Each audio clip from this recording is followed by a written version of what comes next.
मित्रांनो, मार्केटला कोणी प्रिडिक्ट करू शकत नाहीच, अगदी नाहीच. हे अगदी योग्य आहे. मित्रांनो, तुमच्या समोर जो चार्ट दिसतोय तो टाइम्स ऑफ इंडियाने आजच्या पेपरमध्ये पब्लिश केलेला चार्ट आहे. तुम्ही बघत असाल तर सेन्सेक्स, ज्याच्यामध्ये आपण शेअर मार्केट, म्युच्युअल फंड वगैरे म्हणतो, त्याच्या गुंतवणूकमधली एका वर्षातली वाढ जी आहे ती फक्त 7.2% आहे.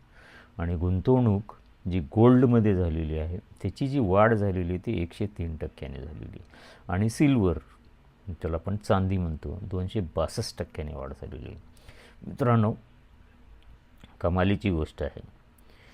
पण गुंतवणूक करत असताना ह्या गोष्टीचा अभ्यास करून वेगवेगळ्या ठिकाणी गुंतवणूक करणं आवश्यक असते आणि त्याच्यावर सिक्युरिटीसुद्धा आवश्यक असते. मित्रांनो, त्यांनी लेखाजोगा 5 वर्षाचा सुद्धा दिलेला आहे. मी छोटे छोटे शॉर्टद्वारे हे सगळं तुमच्यासमोर तुमच्या माहितीसाठी नक्की घेऊन येईन. मित्रांनो, धन्यवाद.